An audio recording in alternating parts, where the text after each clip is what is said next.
Good evening friends, कैसे हैं आप लोग। आज का जो टॉपिक है वो है इरिगेशन, सिंचाई। तो इसकी डेफिनेशन की बात करें, एक्चुअली सिंचाई होती क्या है, इरिगेशन किसे कहेंगे हम।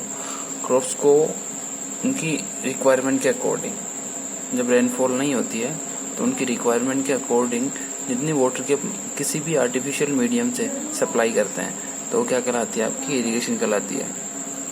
मीन्स हम लिखेंगे यहाँ पर वर्षा के अभाव में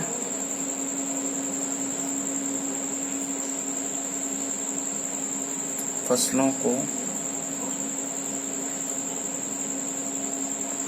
आवश्यकता अनुसार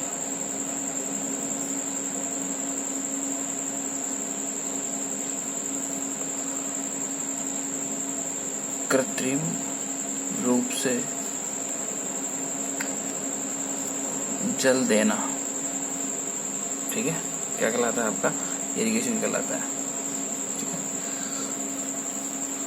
यदि हम इस सब कुछ और भी है, जैसे इरिगेशन के साथ हम अगर फर्टिलाइजर भी अगर देते हैं ना, इरिगेशन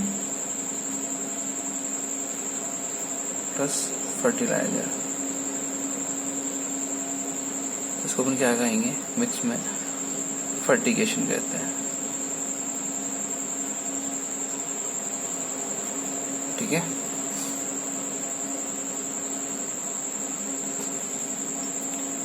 इसके बाद क्या क्या इम्पोर्टेंस होती है वाटर की एक प्लांट में, वो चीज देखते हैं।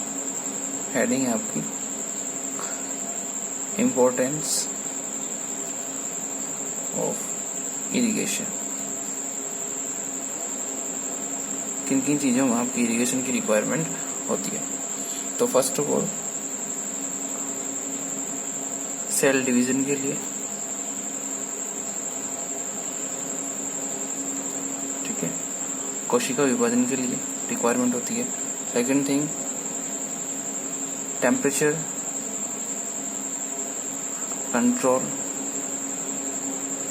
प्लांट का जो टेम्परेचर कंट्रोल होता है वो किससे होता है, वाटर से होता है। ठीक है, थर्ड वन फोटोसिंथेसिस, मतलब प्रकाश संश्लेषण।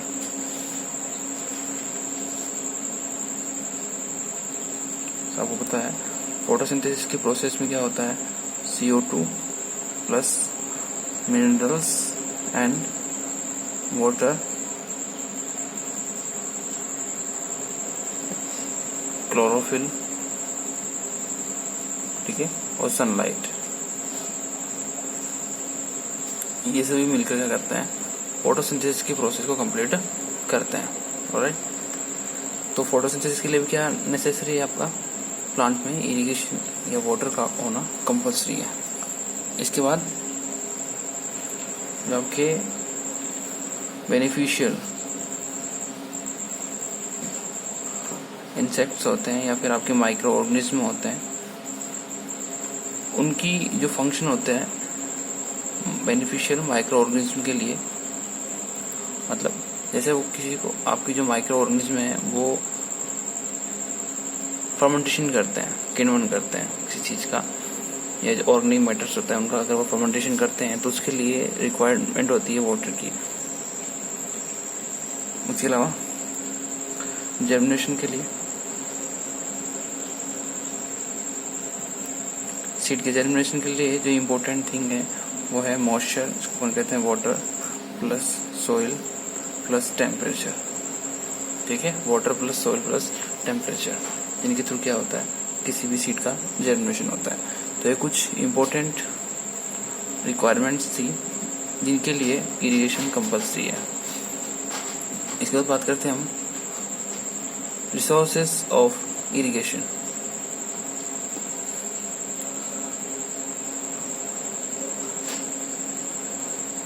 रिसोर्सेस ऑफ इरिगेशन ना, सिंचाई के स्रोत।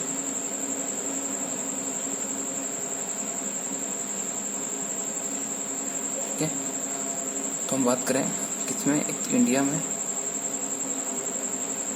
और राजस्थान में। फर्स्ट जो टोटल इरिगेटेड एरिया है, वो एरिया जो है इंडिया में है 76 मिलियन हेक्टेयर और राजस्थान में है 8.8 मिलियन हेक्टेयर। इसी टाइप से जो नेट इरिगेटेड एरिया है वो है 59 मिलियन हेक्टेयर और राजस्थान में है 6.44 मिलियन हेक्टेयर।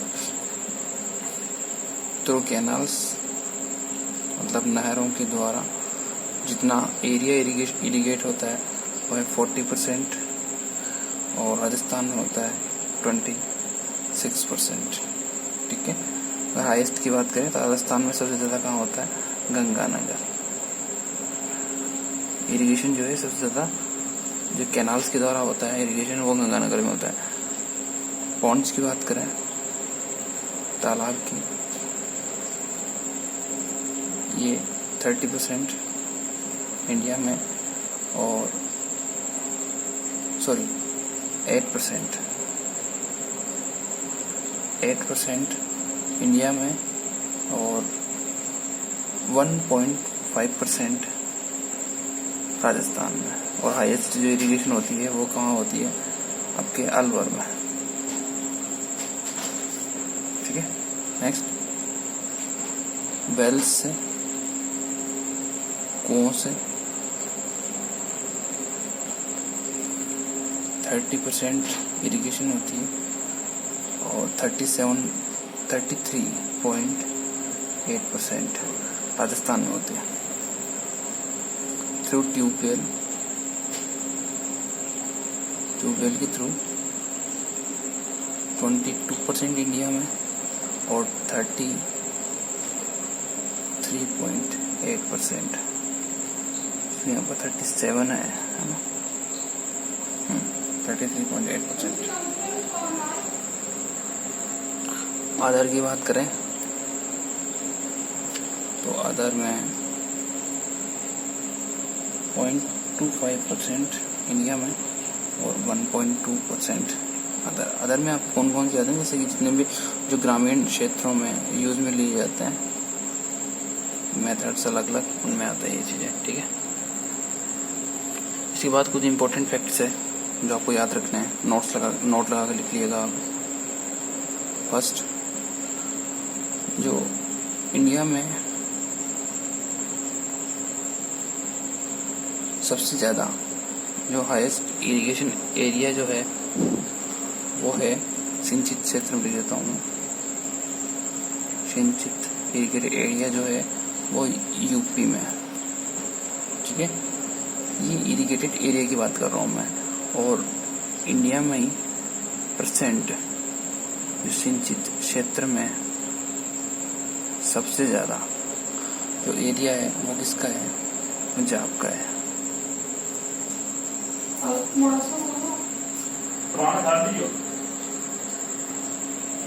इसके बाद राजस्थान की बात करें तो राजस्थान में जो इरिगेटेड एरिया है वो हाईएस्ट है गंगानगर का। और जो परसेंट इरिगेटेड एरिया है वो है आपका अलवर का। ठीक है, और अगर बात करें कि मिनिमम न्यूनतम जो इरिगेटेड परसेंट इरिगेटेड एरिया जो है वो है आपका चूरू का। ठीक है, कुओं और ट्यूबवेल नलकूप है ना, इनसे जो हाईएस्ट इरिगेशन होती है वो होती है जयपुर में। ठीक है, और इसके अलावा जो कैनाल्स है, नहरें हैं, बता ही दिया कहाँ होती है, गंगानगर में ना। इसके अलावा तालाबों से पता ही है आपको, अलवर में। तो ये कुछ फैक्ट्स थे। इनके अलावा सबसे ज़्यादा रिक्वायरमेंट जो है किस क्रॉप को होती है, तो यहाँ पे लिखेंगे हम नोट करके।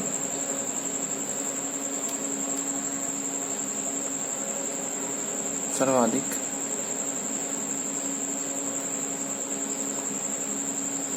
सिंचित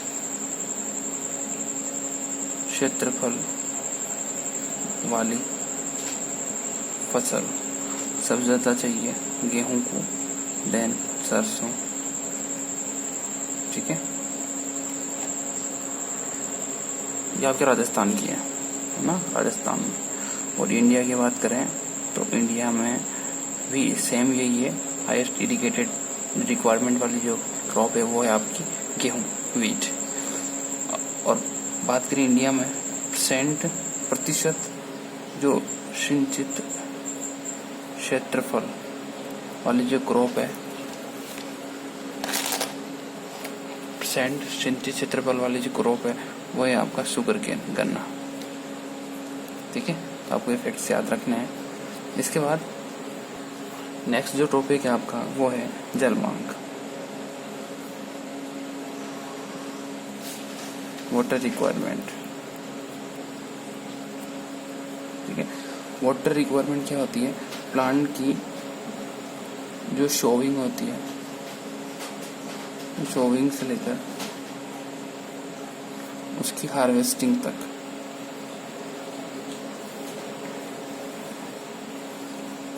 जितने भी वाटर की रिक्वायरमेंट होती है वो क्या कहलाती है? आपकी वाटर रिक्वायरमेंट कहलाती है।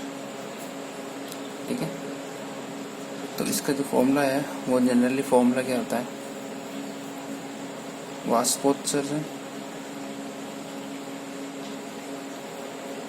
वाष्पोत्सर्जन मतलब इवापोट्रांसपिरेशन, ट्रांसपिरेशन प्लस इवापोरेशन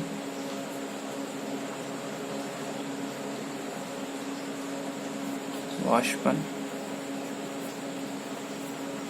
ठीक है, प्लस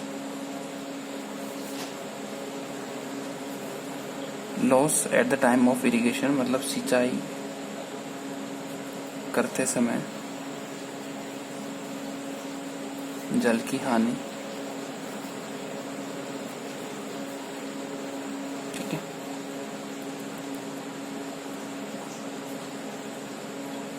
प्लस अदर अन्य एक्टिविटीज, क्रियाओं में प्रयुक्त जल। ठीक है, इन सबको मिलाकर क्या होता है? आपका जल मांग होती है। तो हम देखते हैं किन किन क्रॉप्स में कितनी कितनी वाटर रिक्वायरमेंट होती है। तो यहाँ पे लिखते हैं हम क्रॉप्स, और यहाँ पे आपकी वाटर रिक्वायरमेंट या जल मांग। फर्स्ट धान है, राइस है, उसकी वाटर रिक्वायरमेंट कितनी होती है? 1250 से 2500 मिलीमीटर। ठीक है, सेकंड वीट, गेहूं, इसकी होती है 450 to 650 ठीक है, और इस जगह सेंटीमीटर की बात करें तो 150 to 250 सेंटीमीटर। ये हो गया 45 to 65 सेंटीमीटर। ठीक है, क्योंकि 1 centimetre equals to 10 mm। Next मक्का, इसकी है आपकी 4 to 600 mm। देन सोरगम, जवार, इसकी है आपकी 450 to 650 mm। Next sugarcane, गन्ना, इसकी है आपकी 150 to 250 mm। नेक्स्ट मूंगफली, इसकी है आपकी 500 to 700 mm।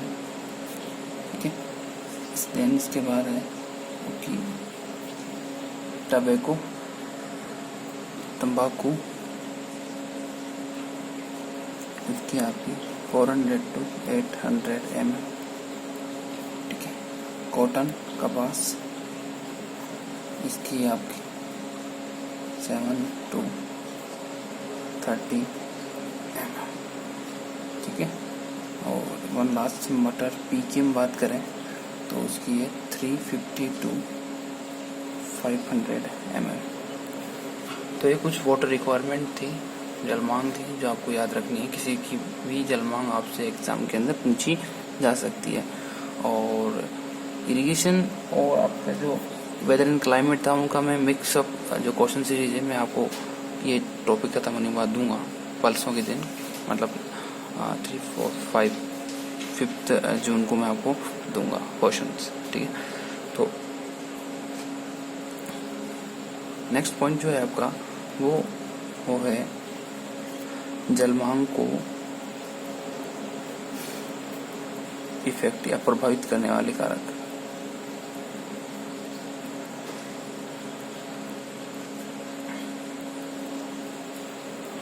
ठीक है, कौन कौन से फैक्टर्स है जो कि वाटर रिक्वायरमेंट क्या करते हैं, इफेक्ट करता है।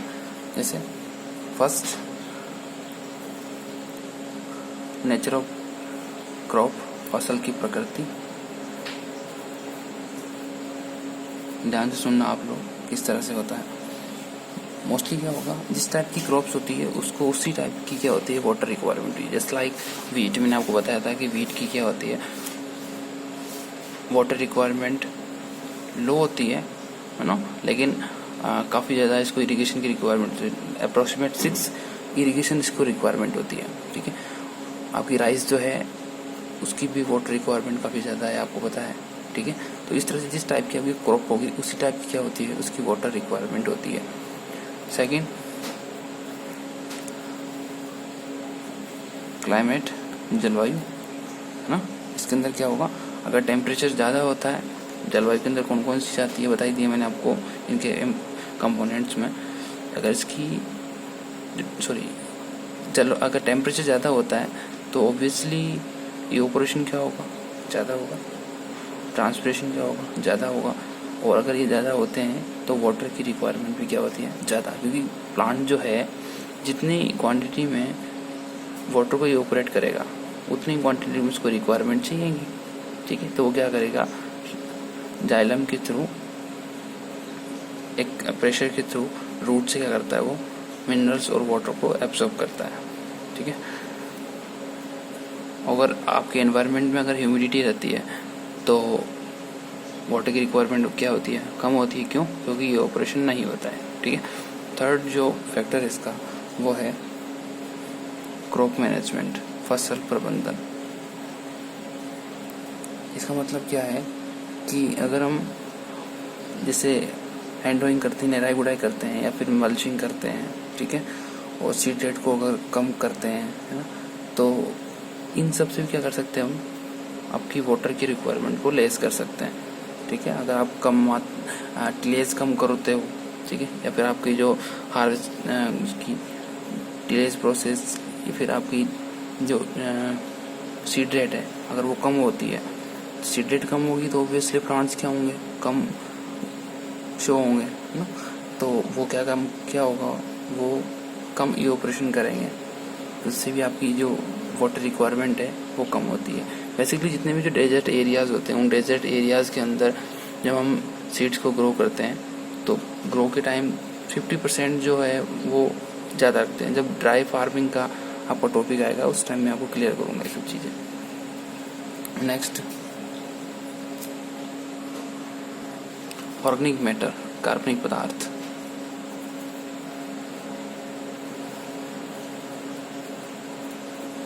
ठीक है, कार्बनिक पदार्थ का मतलब क्या है कि आपकी अगर सॉइल में कार्बनिक पदार्थ अच्छा होता है, ठीक है, तो वाटर जो है वो प्रॉपर क्वांटिटी में क्या रहता है, अवेलेबल रहता है। क्योंकि ऑर्गेनिक मैटर क्या करता है, उस वाटर को लेस डाउन होने से स्टॉप करता है, रोकता है, ठीक है, और उसका इवेपोरेशन होने से भी रोकता है। इसलिए अगर ऑर्गेनिक मैटर आपकी सॉइल में है तो वो किसी न किसी तरीके से आपको बेनिफिशियल ही है, ऑर्गेनिक मैटर क्या, जस्ट लाइक आपकी जो कंपोस्ट होती है, वर्मी कंपोस्ट होती है, ठीक है, और आपकी जो डंग होती है, इस टाइप से जितने भी आपके जो ऑर्गेनिक मैटर्स होते हैं ना, वो आपके क्या करते हैं, वाटर को होल्ड करते हैं सॉइल के अंदर, उसको लीच डाउन होने से स्टॉप करते हैं, रोकते हैं, नीचे जाने से रोकते हैं, ठीक है। तो ये थे आपके वाटर रिक्वायरमेंट को इफेक्ट करने वाले फैक्टर्स। 4 फैक्टर्स हो गए, कौन कौन से, क्रॉप का नेचर हो गया, क्लाइमेट हो गया, मैनेजमेंट हो गया, ऑर्गेनिक मैटर्स हो गया। इसके बाद अगर हम बात करें कि आप किस एक प्लांट है, उस प्लांट को किस बेस पर आइडेंटिफाई करेंगे कि इसको वाटर की रिक्वायरमेंट है, ठीक है।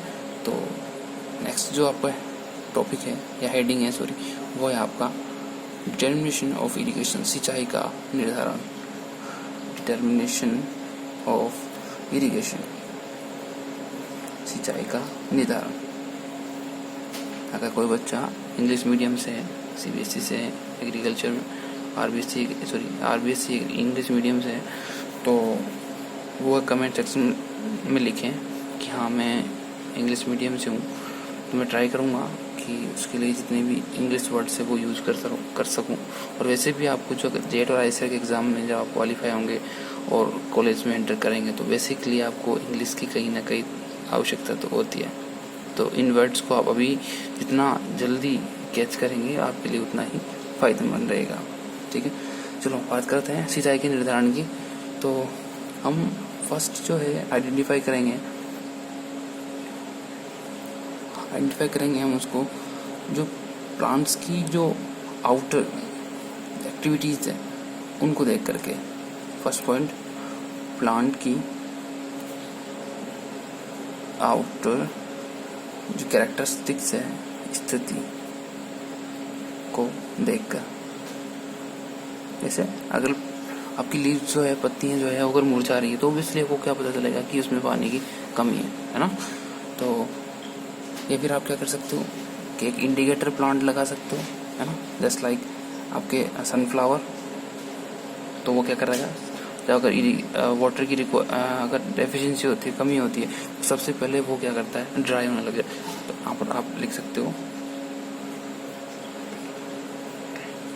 सूचक पौधा, इंडिकेटर कहते हैं उसको, इंडिकेटर प्लांट। कौन सा होगा आपका, सनफ्लावर, सूरजमुखी। क्वेश्चन बनता है यहाँ से, ध्यान रखना आप, है ना, कि इरिगेशन के डिटर्मिनेशन के लिए किस इंडिकेटर प्लांट का यूज किया जाता है। आपका आंसर क्या होगा, सूरजमुखी। सेकंड, और कैसे मेजर करेंगे आप, आइडेंटिफाई करेंगे कि आपकी क्रॉप्स को रिक्वायरमेंट है। तो सेकंड होगा to measure temperature of plants leaves, मतलब प्लांट की जो पत्तियां हैं उन पत्तियों का टेम्परेचर या तापमान ज्ञात करके। किसे ज्ञात करेंगे, वो ज्ञात करते हैं अपन इंफ्रारेड थर्मोमीटर्स।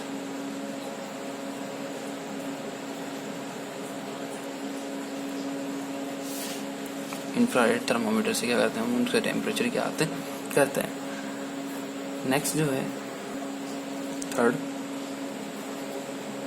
पत्तियों का जल विभव ज्ञात करके, ठीक है।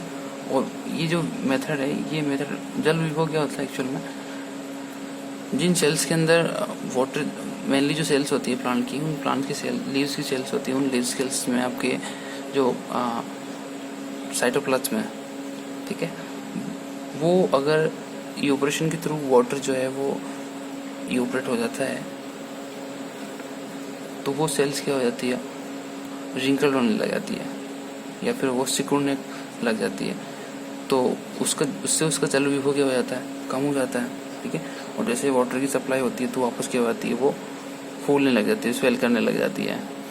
तो इस बेस पर आप क्या कर सकते हैं, आइडेंटिफाई कर सकते हैं। तो ये जो मेथड है, ये बेसिकली आपकी जो प्रयोगशाला है, लेबोरेटरीज है, उन लेबोरेटरीज के अंदर यूज में लिया जाता है, प्रयोगशालाओं के लिए यूज में लिया जाता है, ठीक है। और फोर्थ जो पॉइंट है वो है आपका क्रांतिक अवस्थाओं के आधार पर। ठीक है, क्रिटिकल स्टेज होती है, उन क्रिटिकल स्टेजेस के आधार पर आप आइडेंटिफाई कर सकते हैं या फिर उसको पहचान सकते हैं कि कब आपकी क्रॉप्स को वाटर की रिक्वायरमेंट है। ठीक है, तो इसके बारे में हम कल चर्चा करेंगे कि किन किन क्रॉप्स को कब कब क्रिटिकल सिचुएशन पर क्या करना चाहिए, इरिगेशन करना चाहिए। तब तक के लिए good night, thank you so much. और अपनी पढ़ाई को अच्छे से जारी रखिएगा, जितना हो सके उतना पढ़ो, और चैनल को लाइक करो, सब्सक्राइब करो, और आपको अच्छा लग रहा है तो कमेंट सेक्शन में आप आंसर भी दे सकते हो। ठीक है, थैंक यू, गुड नाइट।